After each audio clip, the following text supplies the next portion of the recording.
Hello friends, मैं आपका दोस्त आर.के. सिंह।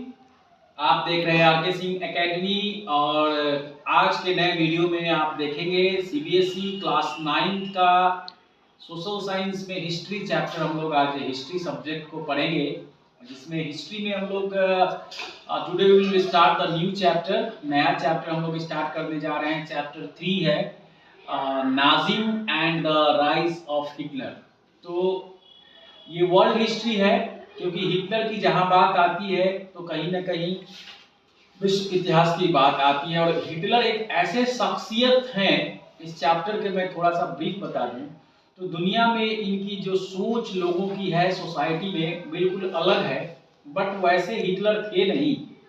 ये सही बात है कि हिटलर जो थे, हिटलर एक अपने देश के लिए बहुत सारी चीज़ें उन्होंने की, बहुत चेंजेस किया, बहुत सारे उनके डिसिप्लिन थी अपने जो हर वह काम को अपने कंप्लीटली करने के लिए जो कटिबद्ध होना, ये कहीं बुराई नहीं है।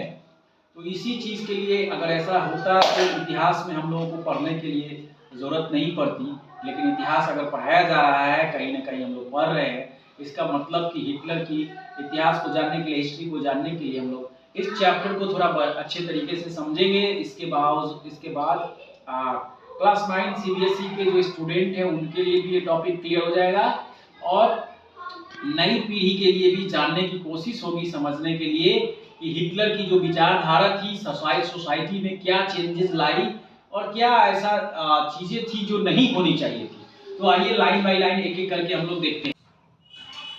ओके, सो हम लोग देखते हैं Nazim and the rise of Hitler.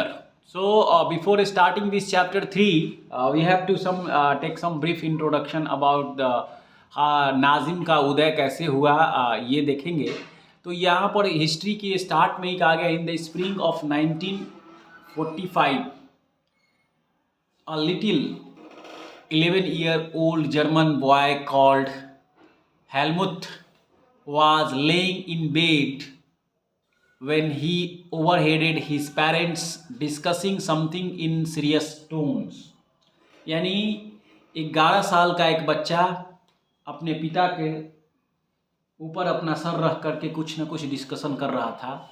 और ये जो स्प्रिंग का जो मंथ है 1945, do you think 1945 the end of the second world war means second world war started from 1939, 1943 में स्टार्ट हुआ और 1945 में कंप्लीट हुआ। तो वो कहीं ना कहीं हिटलर और नाजिम को जब हम लोग पढ़ेंगे तो वर्ल्ड वार जरूर जानेंगे, सीखेंगे। उस सेंस में मैं बता दूं कि फर्स्ट वर्ल्ड वार को भी समझ लीजिए 1914 से 1918, यानी you are the student of history. आप हिस्ट्री को जानते हैं और जानना चाह रहे हैं तो आपको कहीं ना कहीं वर्ल्ड वार को जानना जरूरी है, क्योंकि वर्ल्ड वार में हिटलर का भी उतना ही कंट्रीब्यूशन था कहीं न कहीं चेंजेस के लिए। इस हिसाब से वर्ल्ड वार में जितनी क्षति हिटलर के देश को हुई, मुल्क को हुई, उस तरह से दुनिया के और भी मुल्कों को हुई। लेकिन इसको हिटलर ने एक चैलेंज के रूप में लिया, क्योंकि हिटलर आर्मी इनके पिता जो थे आर्मी में थे, सेना में थे, और सेना में जो देखा इन्होंने, सीखा, डिसिप्लिन को समझा। तो जर्मनी इस स्थिति में था कि वर्ल्ड वॉर के बाद जो स्थिति बदले वो बदल नहीं पाया। तो वही बोल रहा है कि 1945 की स्थिति में एक डिस्कशन स्टार्ट है यहाँ पर। हिज फादर, उसके पिता जो है प्रोमिनेंट फिजिशियन, प्रोमिनेंट मतलब होता है प्रमुख, फिजिशियन मतलब डॉक्टर, ऐसा डॉक्टर जो सर्जरी छोड़ करके सब काम कर सकते हैं, जो नॉर्मल जो आपके अलग अलग प्रकार के जो सर्दी बुखार जख्म जो भी हुआ ये सब चीज़ें। डेलिब्रेटेड विथ हिज वाइफ, अपनी पत्नी के साथ भी कुछ डिस्कशन कर रहे थे, whether the time had come to kill the entire family, और वो समय आ गया था कि डिस्कशन चल रही थी, अब उनको पूरे परिवार को मरने का समय आ गया था। तो कहीं ना कहीं बात ये हो रही है कि और if he should commit suicide alone, या वो खुद भी मर जाएं, अपने आप की खुदकुशी कर ले।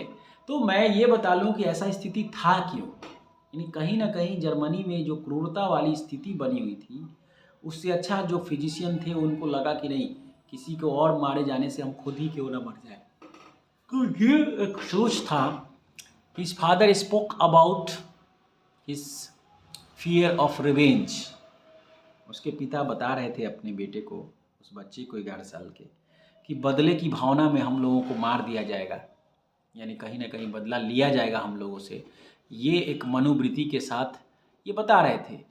रिवेंज मतलब होता है बदला। Saying now the allies will do to us what we did to the crippled and Jews. तो ज्यूज एक जाति है, JEWS जो है। The next day he took Helmuth. अगले दिन बचे किसी तरह से तो हेलमुथ को लिया, अपने साथ लिया, to the woods where they spent their last happy time. और सोच रहे थे कि खुशी का जो अंतिम पल है उसको जिया जाए, महसूस किया जाए, क्योंकि अब तो ये कहानी ये बता रही है कि कहीं ना कहीं इनको मार दिया जाएगा और ये वो अब मरने वाले हैं। तो उस सेंस में यहाँ पर ये कहानी है। So where they spent their last happy time together singing old children's song. Later मतलब बाद में, Helmuth father shot himself in his office. बाद में चलकर हेलमुथ के जो पिता थे अपने ऑफिस में ही, जो उनका कार्यालय था, खुद को गोली मार ली। शॉट मतलब गोली मारना होता है। So shot himself in office. Helmuth remembers, Helmuth को याद है, that he saw his father bloody uniform. उनके पिता का जो खून से लथपथ जो यूनिफॉर्म था, bloody uniform, being burned in the family fireplace. परिवार के सामने ही उनके जला दिया गया। यानी क्रूरता वाली स्थिति जो बनी हुई थी, मारो काटो जो होता है, राइट्स बोलते हैं जिसको, हिंसा भड़की हुई थी। So traumatised was he by what he had overheard and what he had happened. इसके दिमाग में नहीं चल पा रहा था 11 साल का बच्चा कि क्या करे क्या नहीं करे। So that he reacted by refusing to eat at home for the following 9 years. He was afraid, वो डरा हुआ था, that his mother might prison him. Although Helmut may not have realized all that it meant, his father had been a Nazi. तो हेलमुथ के जो पिता थे वो नाजी थे, and a supporter of Adolf Hitler. Supporter of Adolf Hitler. तो नाजीवाद का जन्म हिटलर के द्वारा हुआ था और हिटलर की पार्टी का नाम था नाजी पार्टी। ये पार्टी बनाए थे हिटलर और इसी कम्युनिटी से उसको, उसके सपोर्ट करने वाले को नाजी कहा जाता था। तो इसीलिए जो वो फिजिशियन थे वो भी हिटलर को सपोर्ट करते थे, लेकिन जो राइट्स छिड़ी थी उसको इनको मार दिया गया। So his father had been a Nazi and a supporter of Adolf Hitler. तो ये देख लीजिए, हिटलर का पूरा नाम जो है वो यहाँ पर दिखाया गया है, एडोल्फ हिटलर। इसको मैं अंडरलाइन कर देता हूँ। जहाँ जहाँ इंपॉर्टेंट चीज़ें हैं ये आपको जानने की ज़रूरत है। Adolf Hitler and the name of the party is Nazi, ये नाजी हो गया। Many of you will know something about the Nazis and Hitler. बहुत सारे लोग जानते भी हैं पहले से नाजीज़ के बारे में एंड हिटलर के बारे में। You probably know of Hitler's determination to make Germany, यानी मैक्सिमम मैंने शुरुआत में ही बताया कि हिटलर ने जर्मनी को बनाने के लिए, डेवलप करने के लिए, फेमस करने के लिए जो कुर्बानियाँ दिया वो भी कम थी। तो मैं जहाँ तक एज ए टीचर मैं मानता हूँ कि हिटलर ने जो काम किया वो गलत नहीं था। नाम भले दुनिया में, सोसाइटी में ऐसे कह दे क्या हिटलर बने हुए हो, हिटलर का मतलब था, नाम तो हिटलर है लेकिन हिटलर को जोड़ दिए थे लोग तानाशाही से। तानाशाह, रियल में तानाशाह अगर कहा जाए तो अभी जो तानाशाह है साउथ कोरिया का है, किम जोंग, वो तानाशाह है कि वो कह दिया कि भाई अब हंसने का टाइम है तो 11 दिन तक हंसिए, रोने का टाइम है तो 10 दिन तक रोइए बेटे। What is this? यानी कि कोई भी ऐसा देश की राजा या कोई भी चुनी हुई सरकार इस तरीके से अपनी परेशान नहीं करेगी। यानी हमको इंडिया से अमेरिका जाना है पढ़ाई करने के लिए, तो हमको अपने प्रधानमंत्री से इजाज़त इसलिए लेनी है कि प्रधानमंत्री को मन करेगा कि नहीं हमको अमेरिका नहीं जाने देना है तो नहीं जाने दें। ये डेमोक्रेटिक फैसला नहीं है। मुझे जाने के लिए जो भी चीज़ें चाहिए वो क्या चाहिए? रिलेशनशिप अमेरिका से बेहतर है क्या? 1 नंबर। मेरे पास पासपोर्ट है क्या? 2 नंबर। मुझे वीज़ा मिला है क्या? किस पर्पज़ से हम जा रहे हैं? एजुकेशन के लिए। किस यूनिवर्सिटी में जा रहे हैं? जिस यूनिवर्सिटी में जा रहे हैं उसका वीज़ा है क्या? कितने दिनों के लिए? 3 मंथ 2 मंथ। ऑब्वियसली जाना चाहिए। उसके बावजूद भी कोई कहता नहीं आप नहीं जा सकते। कहाँ डेमोक्रेसी रही? तो ये यहाँ पर यही चीज़ है कि many of you all know something about the Nazis and Hitler. So you probably know of Hitler's determination to make Germany into a mighty power and his ambition of conquering all of Europe। यानी जो उसका लक्ष्य था Hitler को कि Germany को powerful शक्तिशाली राष्ट्र बना दें कि पूरे यूरोप में जर्मनी का डंका बजे। You may have heard that he killed Jews।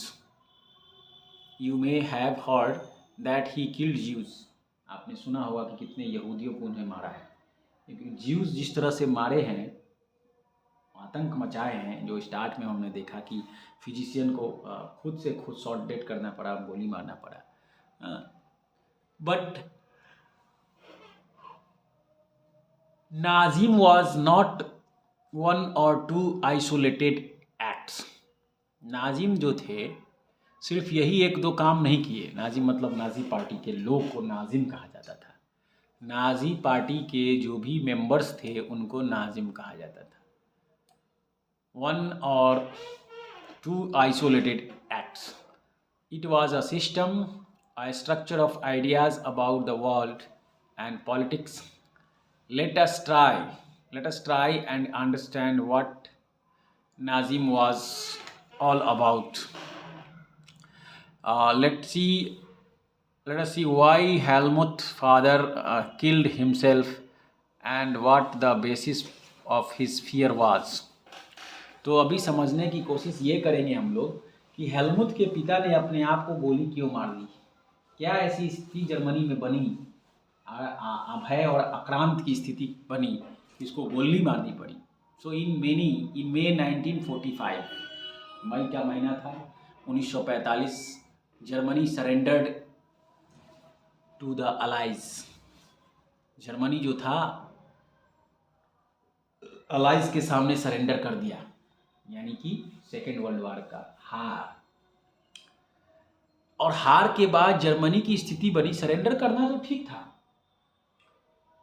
उनको कंडीशन के साथ हारना पड़ा कि आप ये चीज हमें नहीं देंगे, इतने चीज, तो फिर आपको फिर से अब हम युद्ध लड़ना पड़ेगा हमसे। वाह, युद्ध खत्म नहीं करेंगे, कहानी गजब है भाई। तो ये चीज जर्मनी, हिटलर इसको देख रहा था, समझ रहा था, स्टार्टअप में था, छोटा था उस समय वो।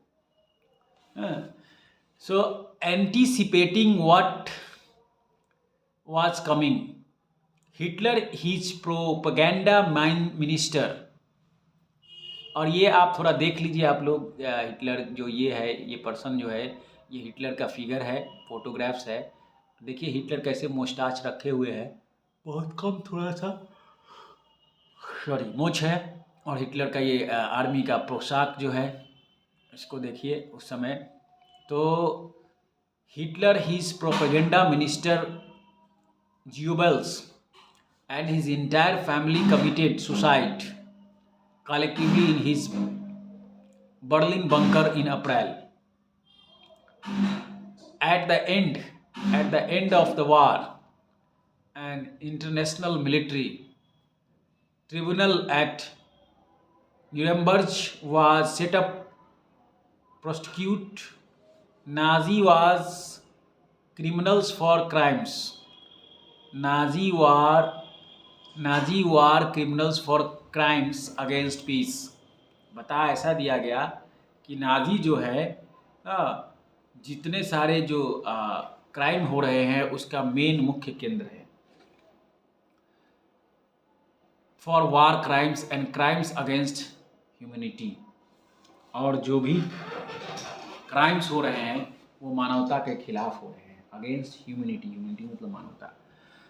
हाँ, तो ये वर्ड समझिए, अलाइज कौन थे, इसको समझने की ज़रूरत है, ये इम्पॉर्टेंट है, मैं इसको अंडरलाइन कर दे रहा हूँ। Allies, the allied power were initially led by UK and France. शुरुआत में जो अलाइज थे वो यूनाइटेड किंगडम यानी इंग्लैंड था और फ्रांस था। बाद में चल कर के इन 1941 में they were joined by the USSR and USA. तो अलाइड में सोवियत रूस भी आ गए और अमेरिका भी आ गया, United State of America. And USSR means United State of Soviet रूस, यूनाइटेड स्टेट ऑफ सोवियत रूस, ये है यूएसएसआर का फुल फॉर्म। तो आप इस जो भी सुन रहे हैं, समझ रहे हैं, इसको लिखिए, अंडरलाइन कर लीजिए। They fought against the axis power namely Germany, Italy and Japan. तो ये सारे जो पावरफुल कंट्री हैं किसके खिलाफ लड़े? जर्मनी, इटली और जापान। ये सेकेंड वर्ल्ड वार की कहानी है। सेकेंड वर्ल्ड वार में ये स्थिति बनी थी और इनको कहा गया है एलाइज पावर। तो ये स्थिति के साथ जो यहाँ पर इन लोगों ने लड़ा, इसमें कमज़ोर टीम जो था वो एक्सिस पावर ही था, जर्मनी, इटली और जापान। जर्मनी की स्थिति देख ही रहे हैं हम लोग, जर्मनी को पढ़ना चाह रहे हैं, अभी समझेंगे। और ये देखिए फिगर दिया हुआ, हिटलर सेंटर एट ज्यूबेल्स, लेफ्ट में है, लिविंग आफ्टर अन ऑफिशियल मीटिंग 1932 में, ये है ज्यूबेल्स।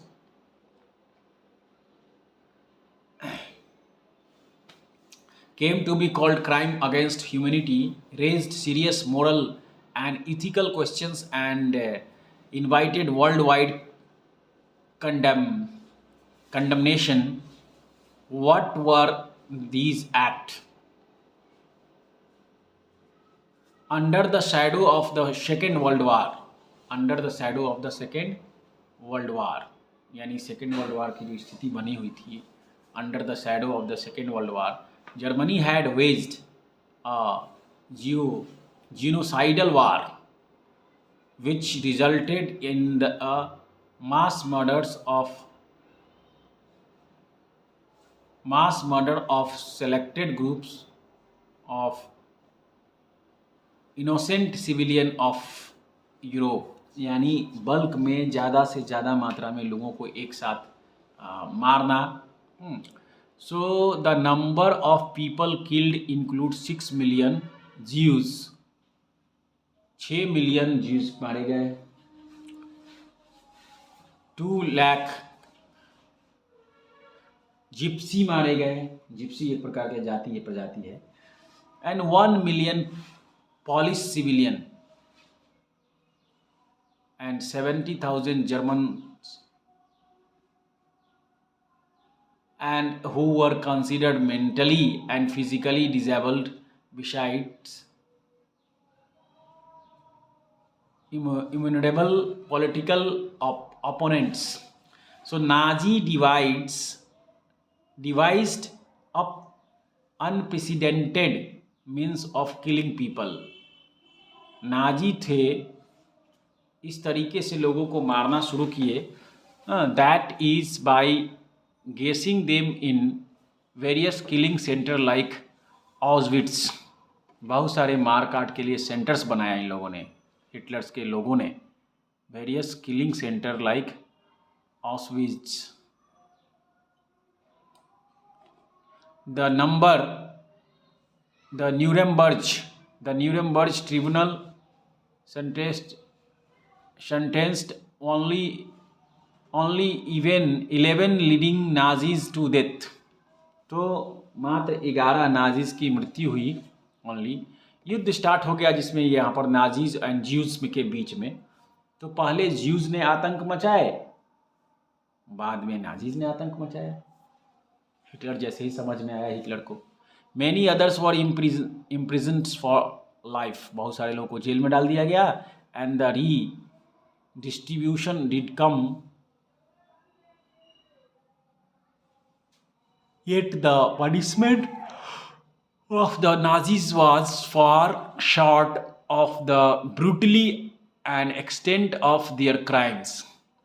The Allies did not want to be as harsh on defeated Germany. Allies नहीं चाहते थे स्थिति में as they had been after the First World War. Everyone came to feel that the rise of Nazi Germany, सभी लोग चाहते थे कि जर्मनी में ज़्यादा से ज़्यादा नाजी पार्टी और नाजीज ग्रुप ग्रो करे, डेवलप हो, could be partially tracked back to the German experiences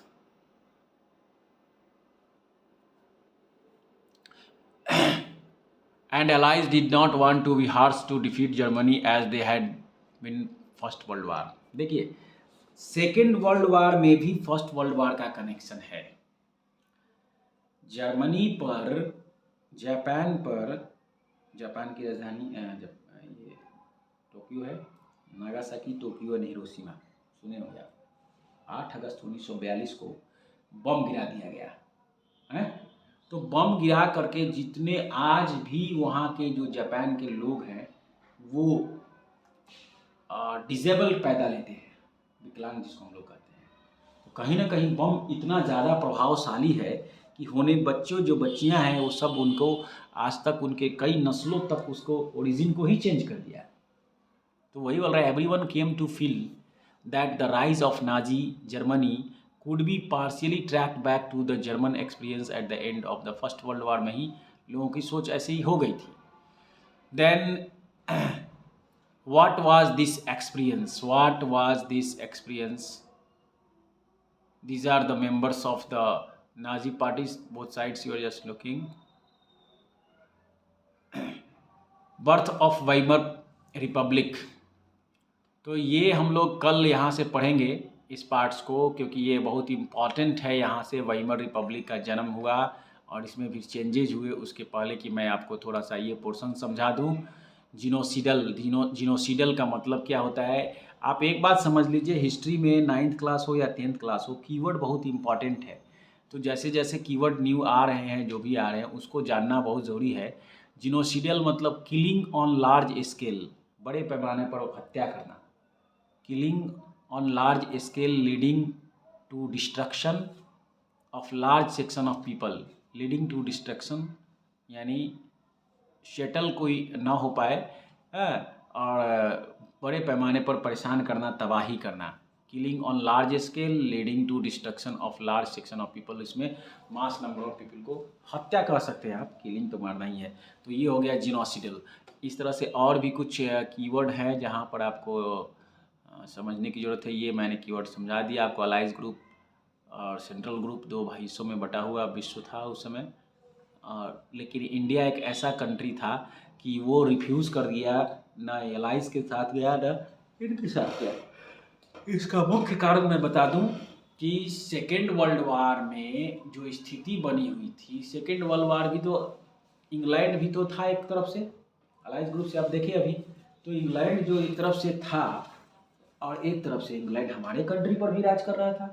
तो कहीं ना कहीं स्थिति ऐसी सेकेंड वर्ल्ड वार में बढ़ गई थी कि इकोनॉमिकली बहुत ज़्यादा इंग्लैंड वीक हो चुका था. They are ready to return to England. तो उस स्थिति में आपको देखा होगा कि 45 हुआ और 2 साल बाद आपको मिल गया, आपको सत्ता सौंप कर जाने के लिए लॉर्ड माउंटबेटन रेडी हो गए, last viceroy of India, Lord Mountbatten. तो ये स्थिति जो बनी ही, इस स्थिति में समझने की ज़रूरत ये है कि कहीं ना कहीं हमें जब हिटलर शाही हम बोलते हैं, लोग बोलते हैं हिटलर बड़ा का मीन्स दैट कि तानाशाह है क्या, बट रियली वो तानाशाही किया नहीं था. वो जो चीज़ें किया था वो अपने लोगों को सेफ जोन में लाने के लिए. देखिए यहाँ पर लिखा हुआ है जीनोसीडल वार. जीनोसीडल वार मतलब बड़े पैमाने पर लोगों की मारकाट हुई और कितने लोग मरे, ये यहाँ पर है. तो टुमारो हम लोग यहाँ से पढ़ेंगे birth of the Weimar Republic. इसके बाद ये हम लोग देखेंगे कि उस समय किस कंट्री का कहाँ तक वर्चस्व था. उसके अकॉर्डिंगली हम लोग हिटलर को समझने की कोशिश करेंगे. तो उम्मीद है कि अभी ये ब्रीफ पार्ट है, it's not a big part. Brief part में आप हिटलर को जितना मैंने बताया है, इफेक्ट ऑफ द वार और भी चीज़ें हैं, it's a very long chapters. तो फर्स्ट पार्ट में हम इसको आपको बताया है। नेक्स्ट पार्ट हम लोग देखेंगे tomorrow, birth of the Weimar republic. Weimar republic का जन्म कैसे हुआ, इसमें क्या क्या फंक्शंस हुए। So till now you must have to understand, and tomorrow we will meet. Thank you and have a nice day.